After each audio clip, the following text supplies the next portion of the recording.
Welcome to Corbin's Coasters and More. This is In the Loop, the weekly theme park news and Q&A show. I skipped last week because I was just getting back from my Ohio theme park trip and I had a lot to do.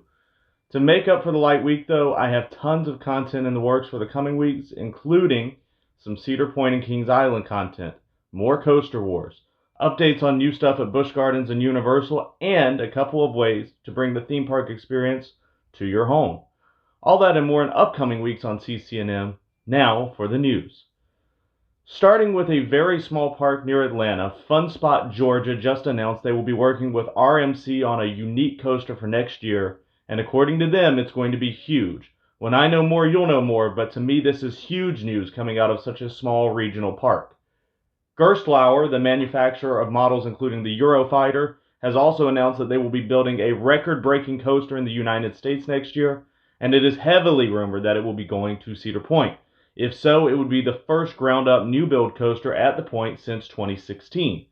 In other coaster news, the Jersey Devil is finally on test runs. Still no official opening date except for 2021. This pandemic-delayed coaster will be the first single-rail custom Raptor coaster and will have a 130-foot near-vertical drop. This is taller and it's nearly twice as long as the current Raptor clones. As I mentioned, I went to Ohio last week and went to Cedar Point for a couple days and went to Kings Island for one day. I'm pleased to tell you that in Ohio, the pandemic was completely over at the parks. Nobody wore masks, nor were we required to inside or out. Outdoor employees did not have to wear them either, and from what I understand, they no longer have to wear them indoors either as of this week. There were no social distancing markers and no signs to tell you you're going to die in the park because of COVID. Lines were pretty much all an hour plus, and it felt like a completely normal day at the park. Also, operations were as great as ever at both parks, with every ride having 3 or more trains. It was an amazing trip that you'll hear more about soon. Universal is trying hard to move out of pandemic times as well. Officially, there are no masks required inside or out for vaccinated people. And of course, in the state of Florida, they're not allowed to ask for proof. So feel free to take off your mask and feel the breeze. There is also a new Olympic food festival at Universal featuring Japanese small plates at some kiosks around the Amphitheater Plaza. And they have also opened the new Jurassic World tribute store at the Universal Studios featuring themed rooms and exclusive merchandise to the world of Isla Nublar, which is at Islands of Adventure. Then in Kids Zone, they have already replaced the closed Barney show with DreamWorks Destination, a kids dance party with characters from their favorite DreamWorks movies, including photo ops with some of the characters. I do plan on taking a trip in the near future to give updates on all of this. Also in Florida, SeaWorld and Busch Gardens, which also no longer require masks anywhere in the park, have started their summer season as of this past Saturday. Through September 6th, SeaWorld Orlando has the Electric Ocean celebration. Most Thursday through Sunday nights plus holidays, they will have Ignite fireworks at 10 p.m., with a pre-party starting at 8 called Club Sea Glow, including a live DJ and dance party. Also on these event days, they'll have the Electric Current during the day, another live DJ, with dancers by the waterfront. Also on Electric Ocean dates, they've replaced one of their dolphin shows with Rescue Tales, an educational presentation that teaches you about SeaWorld's rescued animals, such as birds of prey, primates, and reptiles, and learn about their stories. And finally, there's a new show for the kids called Elmo Rocks, where Elmo and his friends audition for and rehearse for the Rockin' Elmo Band.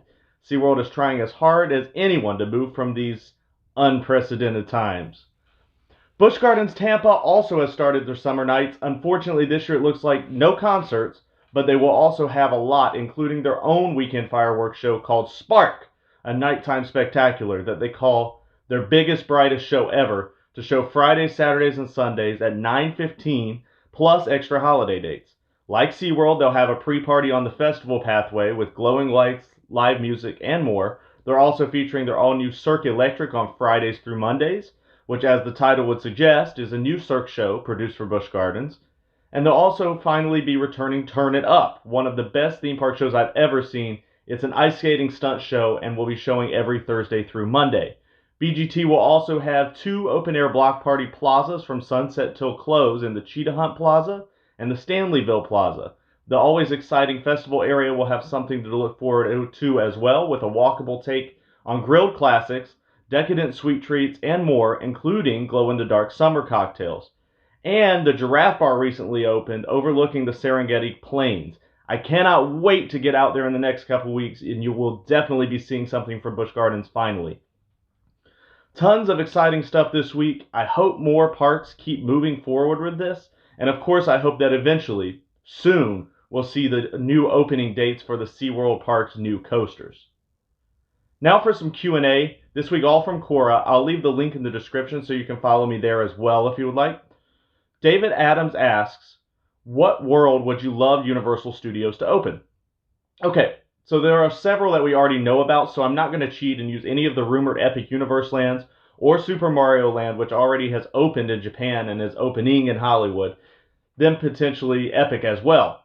I think that if Epic Universe gets Super Mario Land, it would be really cool to see them tear down and replace Kid Zone at Universal Studios and replace it with another Nintendo IP, Pokemon. This is another franchise that seems to never lose popularity and has international appeal as well as easy concepts for rides to come with it. And of course, their merchandise sales would be incredible if they decided to build an entire Pokemon land. Namienzu Hanamura asks, what is the most whimsical park or attraction you've been to? For this one, I'd have to say Efteling in the Netherlands. This park is full of whimsy. They have an entire portion of the park that's just a walkthrough of build-ups of fairy tales with audio animatronics. They have trash cans that are shaped like people and talk when you throw something away. They have several dark rides like Droomvlucht and Symbolica that are beautiful and completely non-thrilling, but take your mind off of the outside world.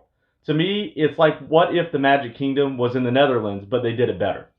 They also have a madhouse, which is one of the coolest experiences you can have, and all of their rides and lands are themed to fantasy themes, and most have pre-shows, even one of the roller coasters. I wouldn't say it's one of my favorite parks, but it is definitely the most whimsical park I've been to, and is definitely worth a visit if you're in Europe, especially if you have kids.